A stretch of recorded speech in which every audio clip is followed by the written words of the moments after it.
Hey yo, what is up, everybody, and welcome to the definitive review of Thief Deadly Shadows, aka Thief 3. This is easily the best review of all time for this game. Definitive. So let me start. I think I need to start with a history lesson because I feel like most people don't know what Thief is or its legacy. First two Thief games, Thief 1 and Thief 2, the Metal Age, landmark stealth classics, some of the earliest stealth masterpieces that were made. Thief Deadly Shadows, the third game, sort of like a black sheep. Some people say it's great, some people are like, not as good as the first two.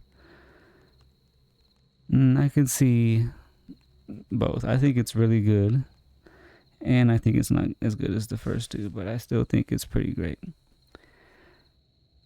So it's a pure kind of stealth game. Got horror elements kind of and shit. Some of the levels are spooky. They got like zombies and crazy creatures. It's in a cool setting that's like a, I don't know, kind of like a steampunk style setting, and with mixed with like some occult kind of like low fantasy kind of magic and dark shit like that.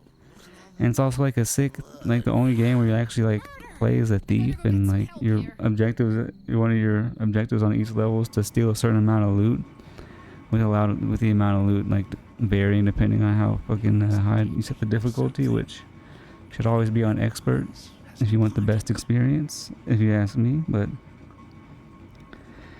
because it gives you certain restrictions that make sense, like can't kill like innocents and stuff like that. In the first game you couldn't kill nobody, but in this one you can actually kill guards if you put on expert, which is helpful and makes the game easier.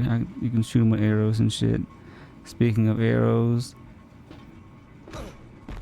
you got like some cool arrows, like they had them in the old games, but it's still cool. Water arrows that can put out fires, moss arrows that you can shoot on the ground and will like muffle your footsteps or whatever, so they can't hear you stepping. Fire arrows that do hella damage. Various kinds. You got gas arrows that knock people out. You can knock multiple people out if you shoot it at the floor and shit. So you got some good tools to deal with and you got various kinds of mine, explosive ones, gas ones, and you have climbing gloves. You can climb only certain walls, but you can climb them up, which was pretty cool for back in the day when this game was made, to be honest. Not as cool as the old games had rope arrows you could shoot into, like, any surface that a fucking arrow would stick in, and you can climb up the ropes to get to places. I like that shit, but that's not in this game. That's one of the only things missing from the old games that I wish was in this game. And I think the level design in this game isn't as good. Still great, but not as good as the first two. But the level design is great. You have multiple ways to sneak in, multiple, paths to your objective you can take. It's got that sort of like immersive sim kind of design, and like modern kind of immersive sim stealth kind of masterpieces like the Dishonored series kind of owe their existence to the Thief legacy, because that's basically like modern day Thief without you being a thief and you being an assassin. But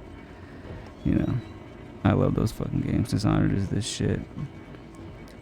In addition to the sick setting, you have a dope ass main character, Garrett, one of the most iconic voices in the history of video games.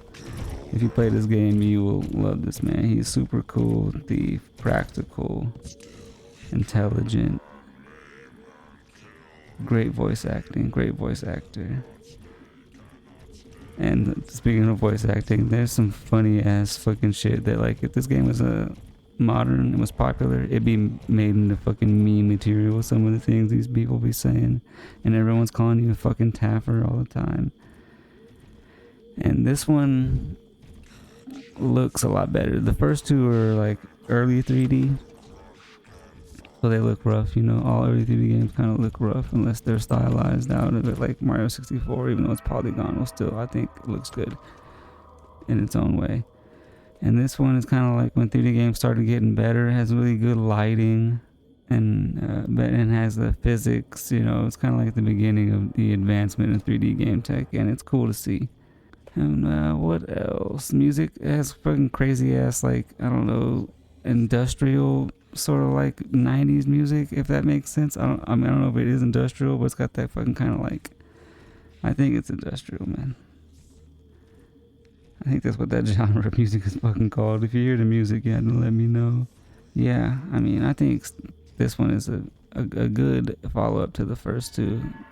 All in all, a great stealth game and kind of a classic in its own right, but not quite a masterpiece like the first two. But that's it. If you like stealth games and you're interested in like exploring the history of games and want to play classics in the stealth genre, play the first 3 Thief games. You won't be disappointed. If you don't like stealth games, then you're fucking stupid. No, I'm kidding. But seriously. And that's it for the Thief 3 review. I'll see y'all later. You have talent. It's no easy thing to see a keeper, especially one who does not wish to be seen.